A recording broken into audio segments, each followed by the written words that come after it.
హామీల అమలు విషయంలో కేంద్రంపై రాజీ లేని పోరాటం చేయాలన్నారు చంద్రబాబు.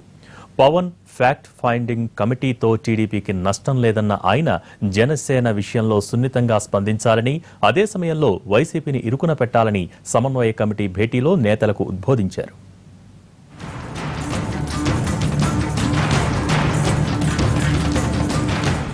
వారం రోజులు పార్లమెంట్లో విభజన హామీలపై పోరాడామన్న టీడీపీ నేతల ఉత్సాహంపై జగన్ పవన్ల దూకుడు నీరు చల్లింది. భవిష్యత్ కార్యాచరణపై డైలమాలో పడ్డ తమ్ముళ్లకు చంద్రబాబు క్లారిటీ ఇచ్చారు. అమరావతిలో జరిగిన టీడీపీ సమన్వయ కమిటీ మీటింగ్ లో యాక్షన్ ప్లాన్ డిసైడ్ చేశారు. పవన్ తో స్మూత్ గా వెళ్లాలని, ఫ్యాక్ట్ పెండింగ్ కమిటీ మన మంచికేనని చెప్పినట్లు తెలుస్తోంది.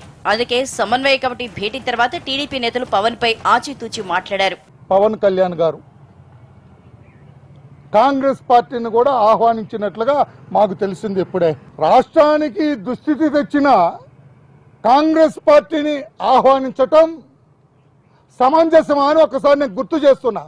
పవన్ కళ్యాణ్ గారు ఈ రోజున ఈ పరిస్థితులు రాష్ట్రంలో రావటానికి, ఈ రోజున అల్లకల్లోలం అవటానికి, మన రాష్ట్రాన్ని గుణపాలతో గుచ్చి మనందరి గుండెల్లో విభజించి హేతుబద్ధత లేకుండా చేసిన కాంగ్రెస్ పార్టీని పిలిచి ఏమడుగుతారు? ఢిల్లీ చుట్టూ 29 సార్లు తిరిగినా ఎలాంటి ఉపయోగం లేదని చంద్రబాబు మీటింగ్ లో అన్నట్లు సమాచారం. మిగతా రాష్ట్రాలకు ఇచ్చినట్లే ఏపీకి నిధులిస్తున్నారని, విభజనతో నష్టపోయిన రాష్ట్రంగా ప్రత్యేకంగా చూడటం లేదని అన్నట్లు తెలిసింది. నిధుల కోసం పోరాటంలో రాజీ లేదని, మన వాటా మనకు దక్కే వరకు వెనక్కి తగ్గేదే లేదని సూచించారట చంద్రబాబు. అందుకే సమావేశం తర్వాత టీడీపీ నేతలు బీజేపీపై విరుచుకుపడ్డారు.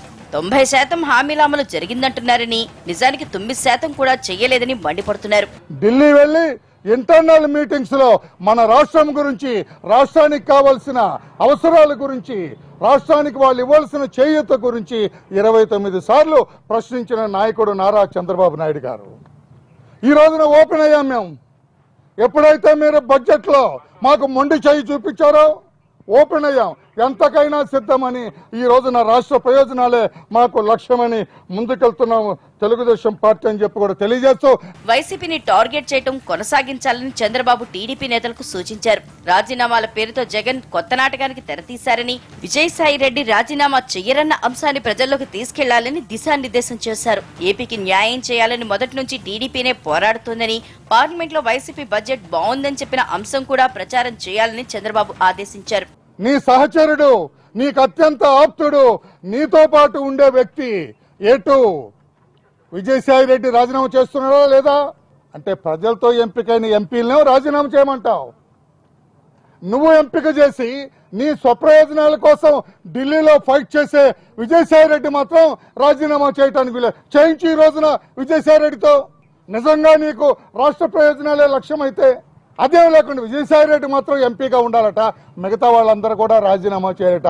ఇదెక్కడ న్యాయము జగన్మోహన్ రెడ్డి గారు అని చెప్పి కూడా నేను అడుగుతున్నా. వచ్చే ఎన్నికల్లో బీజేపీతో వైసీపీ పొత్తు పెట్టుకునే అంశంపై నేషనల్ న్యూస్ పేపర్లలో వచ్చిన కథనాలని కూడా చంద్రబాబు చదివి వినిపించినట్లు తెలుస్తోంది.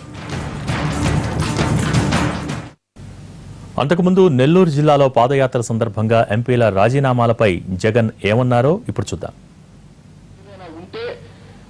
ప్రత్యేక ప్యాకేజీ అన్నది పక్కన పెట్టు, మోసపూరిత ప్యాకేజీ అన్నది పక్కన పెట్టు, రూపాయో తగ్గింది అని చెప్పి నువ్వు చేయాలనుకుంటా ఉన్న ఈ పోరాటాన్ని పక్కన పెట్టు, ప్రత్యేక హోదా కోసం ముందుకు రా.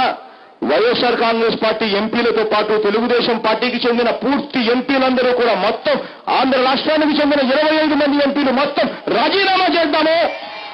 అప్పుడు వాళ్ళ హోదా ఇవ్వకుండా ఎక్కడికి పోతాయో చూద్దామని చెప్పి నేను చంద్రబాబు నాయుడు గారిని, నీ తరపున చంద్రబాబు నాయుడు గారిని గట్టిగా డిమాండ్ చేస్తూ అడుగుతా ఉన్నా తల్లి.